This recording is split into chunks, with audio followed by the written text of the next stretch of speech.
ꯄꯥꯡꯊꯣꯛꯄ ꯗ꯭ꯔꯃꯥ ꯑꯁꯤ 1925ꯀꯤ ꯁꯦꯞꯇꯦꯝꯕꯔ 30ꯗ ꯃꯅꯤꯄꯨꯔꯒꯤ ꯀꯣꯅꯨꯡꯒꯤ ꯃꯥꯟꯗꯣꯞꯇ ꯃꯍꯥꯔꯥꯖ ꯆꯨꯔꯥꯆꯥꯟꯄꯨꯔꯅ ꯄꯦꯇ꯭ꯔꯣꯅꯦꯖ ꯄꯤꯕꯤꯗꯨꯅ ꯃꯅꯤꯄꯨꯔꯤꯒꯤ ꯑꯣꯏꯕ ꯗ꯭ꯔꯃꯥ ꯑꯍꯥꯟꯕ ꯑꯣꯏꯅ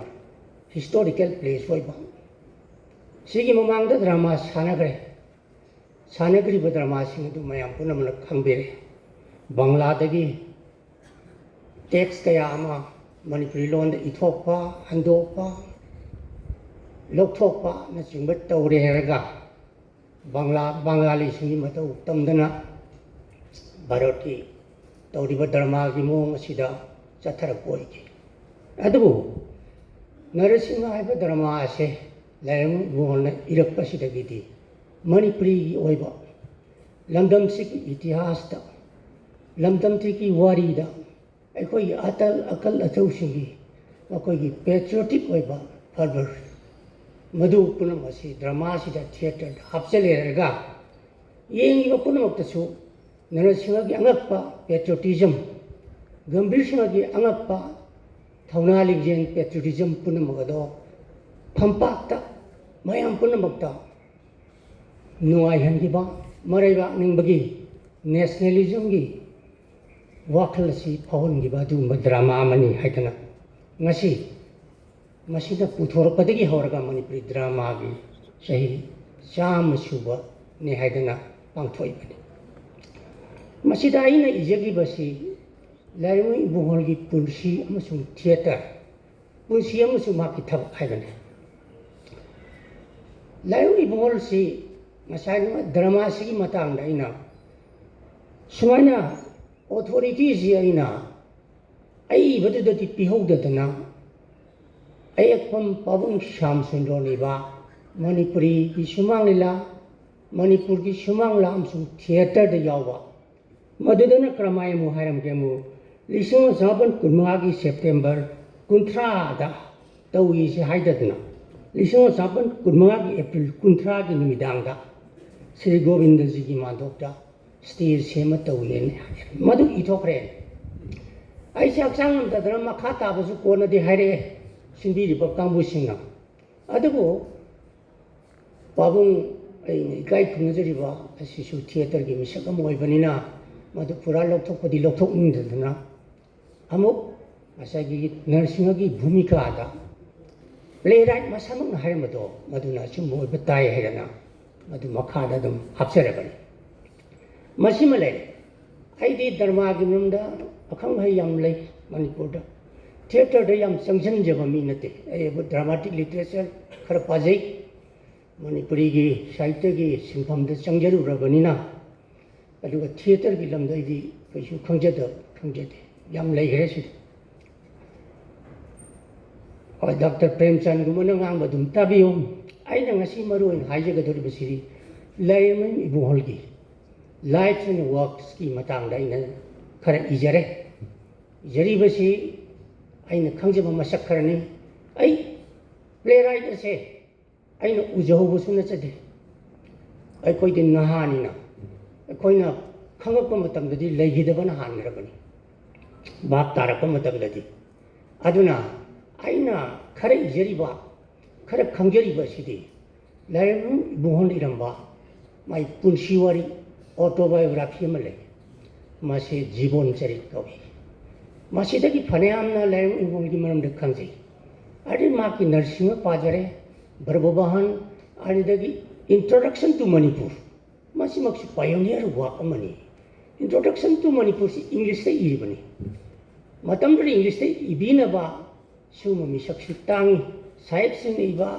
ꯃꯅꯤꯄꯨꯔꯒꯤ ꯃꯔꯝꯗ ꯏꯕꯗꯤ ꯌꯥꯝ ꯂꯩꯔꯝꯃꯤ ꯑꯗꯨ ꯃꯩꯇꯩ ꯃꯆꯥꯅ ꯏꯕꯗꯤ ꯌꯥꯝ ꯇꯥꯡꯈ꯭ꯔꯦ ꯏꯔꯩꯕꯨ ꯂꯩꯇꯕ꯭ꯔꯥ ꯍꯥꯏꯅ ꯈꯜꯂꯤ ꯀꯣꯟꯅ ꯏꯅꯔꯛꯄ ꯉꯥꯛꯇꯅꯤ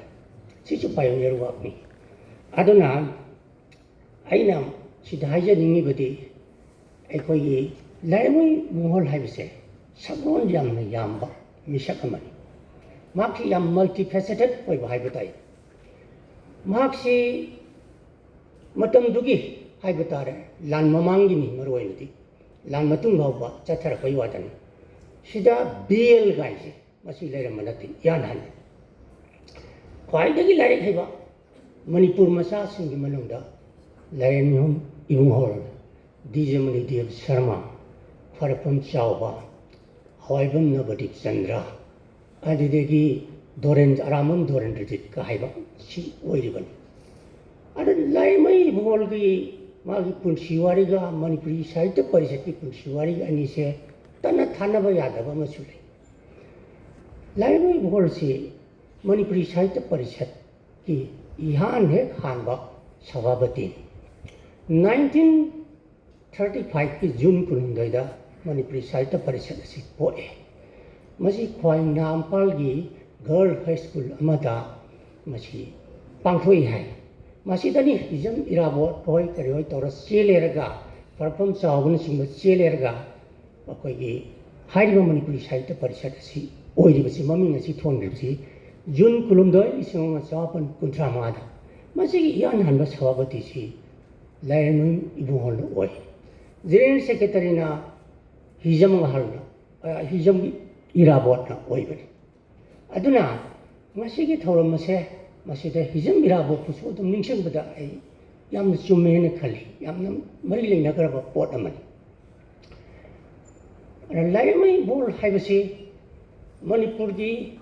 एजुकेशनिस्ट अमोइना एडमिनिस्ट्रेटर अमोइना लिटरेचर अमोइना मसी अदुम नैनबदा यामना पाक सन्ना नैनबा याबा सेमिनार तौबा याबा खन्ना नैनबा याबा मनी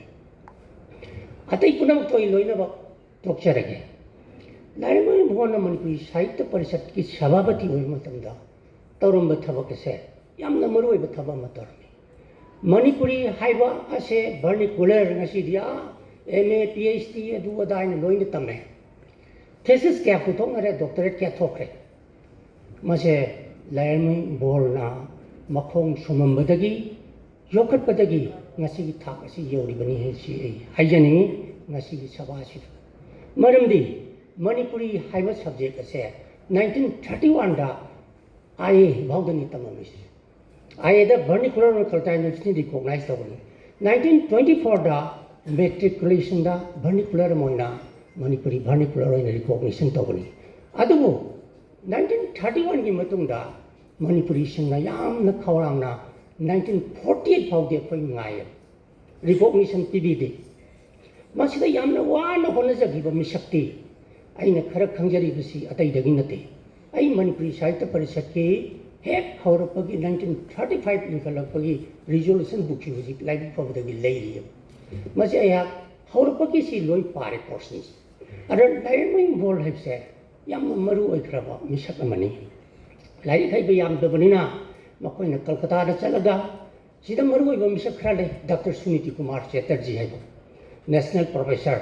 लिंग्विस्ट मकोइना सौगटपीदना मणिपुरी सिंगसेगी मकोइगी लिटरेचर असी यामना इना खुनबनी खोटबनी हैबिसि खंबीबदगी मकोइना तौना BA से 1948 ता रिकॉग्निशन फंगमने मसिगी रिकॉग्निशन फंगना होनबसि लान ममांगदगी होनरकनी मसी ओइदबनी मसीदा लायरमम इबुंगोलना लौग्रिबा थौदांग से मसीमा अखोइना हौजिगी नहारोलंदी काउनरकली अन मसे मसी गुबा थौरम सिना अखोइबु मसी निंजंगली अदुना बेद मणिपुरी वर्नाकुलर ओइना बहनबदा मतमदुदा लारिक क्या असि लेरमदे मॉडर्न मणिपुरी लिटरेचर हैबसे इनौ नौना सागलकनी मतमदे खरकुम चावबा हौजि ताकुलिग्रिबा अखोइगी हाइबिग्रिबा मयाम अखोइगी हाइजग्रिबा मयाम अदुगुम्बा राइटर मयामना सागलगा इनौ नौना मणिपुरी लिटरेचर सि सागलेरगा मेघनाथ बोर्ड काइबा हाइबसे हवाइबम नवदीप चंद्रना ट्रांसलेशन माइकल मधुसूदन दत्तगी तौरबसे BA की टेक्स्ट बुक थारो हरबा क्लताइन लिसमा थारो नोइ लाइतो क्याम लेगे लिस थानिङै लेतेबा यामना मतमसिदा अदुना माइकल मधुसूदन दत्तगी मेघनाथ बोर्ड काइबसी ट्रांसलेशन तौलिबनी अदगी सिंगलिंगदु खंबथोय बिसारिंगी पोर्शन खरा असिना सिंगबा मयामसे खरा खोमजलगा अबिगन ट्रांसलेशन खरा यावदब यादे मरमदी मतमदुर ख्वाइ लुबसे ꯃꯇꯝꯗꯨꯒꯤ ꯑꯍꯜ ꯂꯃꯟꯁꯤꯡꯁꯤꯗ ꯃꯩꯇꯩ ꯃꯌꯦꯛꯇ ꯏꯕ ꯑꯩꯈꯣꯏꯒꯤ ꯑꯔꯤꯕ ꯁꯥꯍꯤꯇ꯭ꯌꯒꯤ ꯁꯥꯡꯈ꯭ꯔꯕ ꯇ꯭ꯔꯦꯗꯤꯁꯟ ꯑꯃ ꯂꯩꯔꯤꯁꯦ ꯃꯁꯤ ꯏꯄꯨ ꯄꯨꯊꯣꯛꯅꯗ꯭ꯔꯤꯕ ꯃꯁꯤ ꯗꯤꯁꯀꯣꯚꯔ ꯇꯧꯗ꯭ꯔꯤꯕ ꯄꯟꯗꯤꯠꯁꯤꯡꯒꯤ ꯇꯥꯄꯨꯅꯨꯡꯗ ꯂꯣꯏꯅ ꯂꯩꯔꯤꯕ ꯃꯔꯨꯑꯣꯏꯅ ꯂꯥꯟ ꯃꯃꯥꯡꯗ ꯈꯪꯅꯗ꯭ꯔꯤ ꯂꯥꯟ ꯃꯇꯨꯡꯗꯁꯨ ꯈꯔ ꯌꯥꯝ ꯆꯣꯟꯊꯔꯀꯥꯟꯗ ꯑꯩꯈꯣꯏꯒꯤ ꯁꯥꯡꯈ꯭ꯔꯕ ꯂꯤꯇꯔꯦꯔꯤ ꯇ꯭ꯔꯦꯗꯤꯁꯟ ꯂꯩ ꯐꯖ ꯐꯖꯕ ꯂꯥꯏꯔꯤꯛ ꯂꯩ ꯍꯤꯖꯟ ꯍꯤꯔꯥꯎ ꯂꯩ ꯅꯨꯃꯤꯠ ꯀꯥꯞꯄ ꯂꯩ ꯊꯋꯥꯟ ꯊꯥꯕ ꯍꯤꯔꯥꯟ ꯂꯩꯈꯥ ꯈꯣꯡꯖꯣꯝ ꯅꯨꯕꯤ ꯅꯨꯡꯖꯥꯔꯧ ꯂꯩ ꯀꯥꯏꯅ ꯈꯪꯅꯔꯛꯏꯕꯁꯦ ꯈꯔ ꯌꯥꯝ ꯆꯠꯊꯔꯀꯥꯟꯗ ꯄꯟꯗꯤꯠ